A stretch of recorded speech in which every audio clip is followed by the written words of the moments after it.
Welcome to Complete BS, the official podcast of couch coaches everywhere. Not just football. It's every sport that ruins your parlay, wrecks your fantasy week, and still brings you back for more. Buzzer beaters, blown leads, and brackets and flames. Yeah, we're all over it. Unfiltered takes, armchair analysis, and enough bold opinions to fill a playbook. Hosted by Brien Schmauch, sports junkie, the Saban of stats, and your official voice of I could coach better than that. Let's go.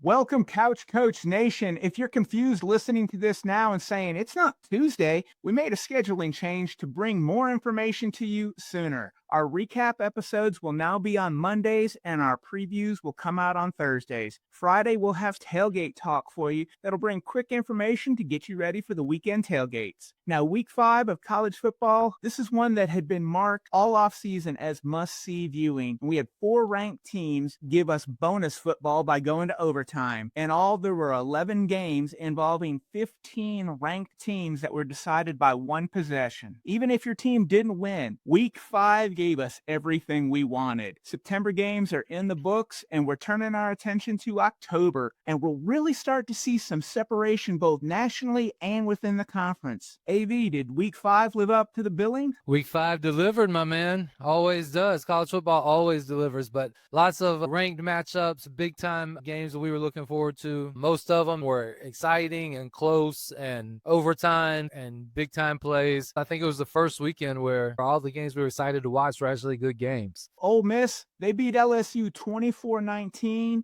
And Trinidad Chambliss, I don't know how long you're going to start, but my man, you are in the Heisman conversation. You got 3 starts, and you've gone over 300 yards passing in all 3 games, added 71 yards on the ground. The only thing that's going to limit him this year is Lane Kiffin and maybe Austin Simmons if he comes back. Caden Durham was out for LSU, and they couldn't get the ball going on the ground. They only had 57 yards on 22 carries. Garrett Nussmeier had all this hype coming into the season, and he's more of Quinn Ewers than Joe Burrow. He's an average quarterback, and he's going to get an NFL GM fired if they take him in the first round. Ole Miss, they've got back-to-back road games in October at Georgia and at Oklahoma. And while both teams have holes, they're both going to be a lot more physical than Ole Miss has seen. That's going to dictate whether or not Ole Miss has a shot of getting to Atlanta for the SEC championship game and what their playoff hopes look like. Here's the thing with LSU. They've got a good defense. A lot of people think it's elite, and I don't think it's elite. I think it's good, though. For the people out there who think I'm saying their defense is no good, I'm not. The problem with that is their offense stinks. So their defense has to be elite to beat good teams. The Ole Miss game, the first half, they gave up almost 300 yards, 17 points, should have been 24 points. The guy fumbles on the 3-yard line on his way into the end zone. So you're giving up 24 points and 300 yards in the first half. That's not elite. The second half, they only give up 1 touchdown, but the final drive, Ole Miss gets the ball with 5.5 minutes left, and they just run the clock out. That's not an elite defense either. But they probably play good enough to win if their offense didn't stink. So I think when LSU goes up against really good teams, they're going to lose. They're going to at least struggle unless Nussmeier gets it together. I think that's where LSU is right now. They've got a good defense, and if they play less talented teams, they'll probably win based on their defense, i.e. Florida and Clemson. But when they face a team that can actually play offense, they're going to struggle to win. Well, moving on, we've got Alabama 24, Georgia 21. Alabama snapped Georgia's 33-game home winning streak. Watching Ty Simpson and Gunnar Stockton was like watching a varsity quarterback and a JV quarterback. Stockton was so overmatched. As close as the game was, the score never felt like Alabama wasn't in control, and they never trailed. Bama was 13 for 19 on 3rd down. Georgia just couldn't get them off the field. They held the ball for 10 minutes more than Georgia. I know the score says this was a 3-point game. It sure didn't feel like that way. It felt like Alabama dominated this start to finish. It did. The only time that it didn't, to me at least, is in the second half when Georgia started pounding the rock. So that's an out point for Alabama's defense. They can't stop the run very well. That's why Florida State beat them, and it's why Georgia got it down to 3-point deficit. But Alabama's offense is good. Ty Simpson, good. Him and Diego Pavia, I think, are the 2 best quarterbacks in the SEC. That play to Caden Proctor was one of the most impressive plays I've seen a tackle made. He was running over people. With that Georgia running game late, it started to remind me of the Tennessee game, and I thought, oh, they're going to come back and they're going to really take control of this game on the ground. But again, man, I think Alabama really dominated them. The other game at 7:30, Oregon 30, Penn State 24. I mentioned on Friday's show, I thought this was going to be a really low-scoring game in the first half. Teams were going to be feeling themselves out and not wanting to commit a turnover, and we were 3-3 at the half, and then the second half, we got some more scoring. Hats off to Dante Moore, who I thought was going to have some growing pains in that kind of atmosphere, and he delivered. Oregon, with the remainder of their schedule, I think they've locked up a spot in the playoff already. Their schedule's not that difficult the rest of the way. Even if they drop a game, I think they're in the playoff, and they're the only team right now that I would say is 100% in the playoffs. Penn State had 139 yards rushing and 137 yards passing, which I guess is balance, but it's not good. And Nick Singleton, where did you go? 11 carries, 21 yards for a whopping 1.9 yards per carry. AV, talk to me. I think some of that is Franklin just being conservative. He punted from the Oregon 36. Aller didn't look great, but they didn't open up the offense till the very end when they came back and tied it up. He started pushing the ball downfield a little bit. I think there's something to be said for Franklin in big games. Not that he's not a good coach, but I think he tightens up a little bit or something. I think the story of this game is Dante Moore. One of the reasons I thought Penn State would win is Dante Moore going into a whiteout atmosphere and how can he perform? And he was the best quarterback on the field by far. It wasn't even close. So hats off to him. That game went to overtime, but Oregon controlled it for 3.5 quarters. Tip of the cap to Penn State for fighting back and tying it, but the better team won. I believe that. I would agree. Game balls, Jeremiah Love, the best running back in college football, only had 57 yards rushing on 14 carries and 2 touchdowns, but added 5 catches and 70 yards with 2 more touchdowns. Doing some quick math, that tells me 19 touches, 127 yards, and 4 times he found the end zone. Diego Pavia for Vanderbilt,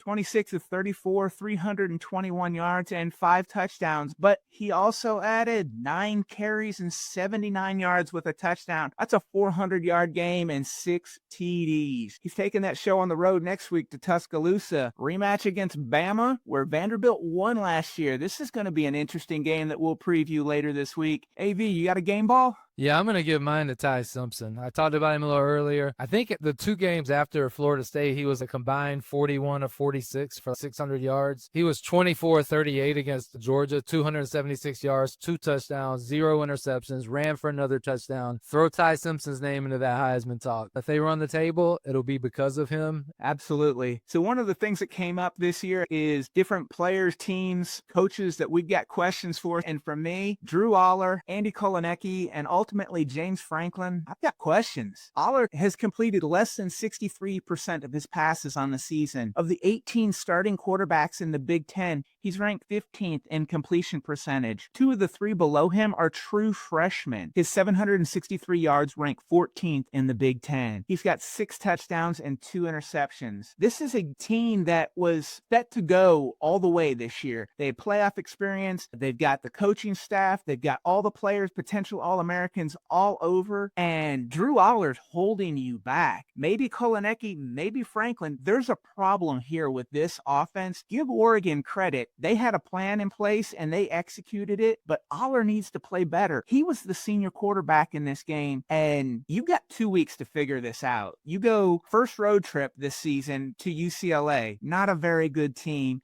and then home for Northwestern. And then you've got a 3-game stretch where you go at Iowa, tough place to play, tough defense, at Ohio State that you haven't beaten in about a decade, and home for Indiana. You can lose all 3 of those. You're going to have to go 2-1, I believe, to get into the playoff. I think in these next 2 weeks, we need to see Ethan Grunkenmeyer in some meaningful snaps because he might be a better chance for you to win those big games later this season than what Drew Aller's giving you right now. AV, I know you got questions. Well, that was a good one, by the way. I think there should be questions about Drew Aller. I have questions about LSU's offense, the running game in particular. Me and you talked about Iowa's offense a couple of weeks ago and how Gronowski threw for 80 yards, and you just can't win against good teams throwing for 80 yards. LSU ran for 59 yards. Who are you going to beat with that? Not a team that can score, not hardly anybody. Harlan Berry, the 5-star running back, #1 running back in the country, 7 carries, 22 72 yards, 3.1. They had 19 carries for 59 yards, a 3.4 average. They can't run the ball, and they refuse to run the ball. So Sloan, the offensive coordinator, Brad Davis, the offensive line coach, and also Alex Atkins, their offensive line analyst, whatever his title is, they can't run the ball. It's embarrassing. It's holding the team back. It's affecting Nussmeier, and it drains the defense that's played well overall. They have to start running the ball if they want to win any games against any good teams. Imagine them trying to run the ball against Georgia. It's going to be negative yards at this rate. Now, I do believe things can be fixed and things can improve throughout the season. So I'm not here to tell you this is how it's going to be, but I don't see any light at the end of the tunnel right now. It's certainly not going to get any easier in the SEC. We'll be back on Thursday with former Florida State All-American and first-round draft choice Corey Simon talking Miami and Florida State. You can follow Complete BS on X and Instagram, and make sure to like, share, and subscribe wherever you get your podcasts. Thanks for listening to Complete BS.